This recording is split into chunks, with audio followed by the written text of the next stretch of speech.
বলিউডের শাহরুখ খান বা সালমান খান একটা সিনেমার জন্য ১০০ কোটি টাকা নেন, এটা আমরা সবাই জানি। কিন্তু আমাদের বাংলা ফিল্ম ইন্ডাস্ট্রিতে টলিপাড়ার সুপারস্টাররা কি সত্যিই বলিউড বা সাউথ ইন্ডিয়ান স্টারদের মতো কোটি কোটি টাকা কামান, নাকি এটা শুধুই একটা সোশ্যাল মিডিয়া ইলিউশন?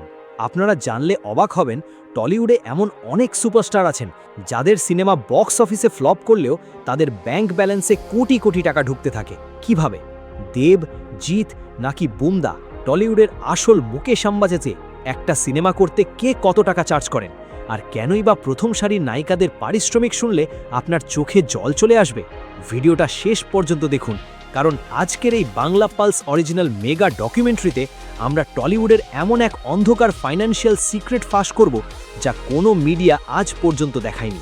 একবার লজিক্যালি ভেবে দেখুন, টলিউড ইন্ডাস্ট্রিটা যখন ধুঁকছিল তখন একা হাতে সেটাকে বাঁচিয়ে রেখেছিলেন একজনই মানুষ, প্রসেনজিৎ চট্টোপাধ্যায়, যাকে আমরা বলি ইন্ডাস্ট্রি। পাবলিক ডেটা এবং বিভিন্ন ইন্টারভিউয়ের সোর্স অনুযায়ী বুমদা আজ শুধু একজন অভিনেতা নন, তিনি একটা ব্র্যান্ড। একটা সিনেমার জন্য তিনি আনুমানিক ৩০ থেকে ৫০ লক্ষ টাকা চার্জ করেন ঠিকই, কিন্তু তার আসল ইনকাম সোর্স অন্য জায়গায়। তার নিজস্ব প্রোডাকশন হাউস নিডিয়াস, বিভিন্ন বড় ব্র্যান্ডের এন্ডোর্সমেন্ট এবং রিয়েল এস্টেট ইনভেস্টমেন্ট থেকে তার বছরে যে ইনকাম হয় তা অনেক তরুণ অভিনেতার সারা জীবনের আয়ের সমান। তিনি পারিশ্রমিকের চেয়ে সিনেমার প্রফিট শেয়ারিংয়ের ওপর বেশি ফোকাস করেন। কিন্তু প্রসেনজিতের এই রাজত্বকে সরাসরি চ্যালেঞ্জ ছুড়ে দিয়েছিলেন দুজন মানুষ। কে তারা? বস, টলিউডের সেই দুই আসল কোটিপতি মেগাস্টার দেব ও জিতের ইনকামের ডার্ক সত্যিটা রিভিল করার আগে আপনাদের কাছে আমার একটা সিরিয়াস অভিযোগ আছে। ইউটিউবের অ্যানালিটিক্স আমাকে দেখাচ্ছে আপনাদের মধ্যে প্রায় 80% মানুষ রেগুলার আমাদের এই ইনভেস্টিগেটিভ ভিডিওগুলো দেখেন, গসিপগুলো এনজয় করেন, কিন্তু চ্যানেলটা সাবস্ক্রাইব করেন না। এটা কিন্তু একদম ফেয়ার নয়।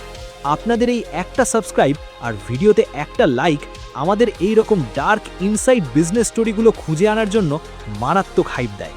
তাই প্লিজ এখনই ভিডিওটা পজ করে সাবস্ক্রাইব বাটনটা দাবিয়ে দিন। Thank you. চলুন এবার ফিরে যাই টলিউডের টাকার খেলায়। দেব এবং জিৎ, এই দুটো নাম ছাড়া টলিউড অচল।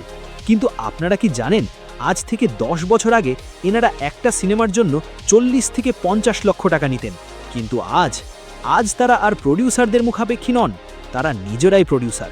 জিতের জিৎস ফিল্ম ওয়ার্কস এবং দেবের দেব এন্টারটেনমেন্ট ভেঞ্চার্স, এই দুটো প্রোডাকশন হাউস টলিউডের পুরো গেম চেঞ্জ করে দিয়েছে। ইন্টারনেট সোর্স এবং বক্স অফিস ডেটা অনুযায়ী দেব বা জিৎ যখন নিজেদের ব্যানারে সিনেমা করেন তখন তারা কোনো ফিক্সড পারিশ্রমিক নেন না। তারা নেন সিনেমার স্যাটেলাইট রাইটস, ওটিটি রাইটস এবং বক্স অফিসের প্রফিটের একটা বিশাল অংশ।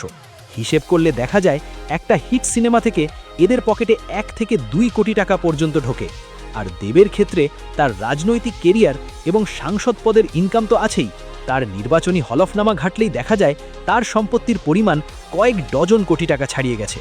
কিন্তু এখান থেকেই শুরু আসল ঘটনা। মেগাস্টাররা না হয় কোটি কোটি টাকা কামাচ্ছেন, কিন্তু বাকিদের কি অবস্থা?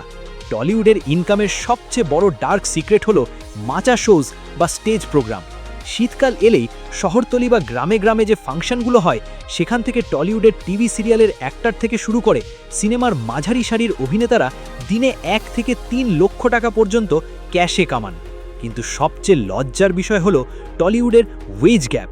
যেখানে দেব বা জিৎ কোটি টাকা আয় করছেন, সেখানে শুভশ্রী, মিমি বা নুসরাতের মতো প্রথম সারির নায়িকাদের পারিশ্রমিক 10 থেকে 15 লক্ষ টাকার গণ্ডিতেই আটকে গেছে।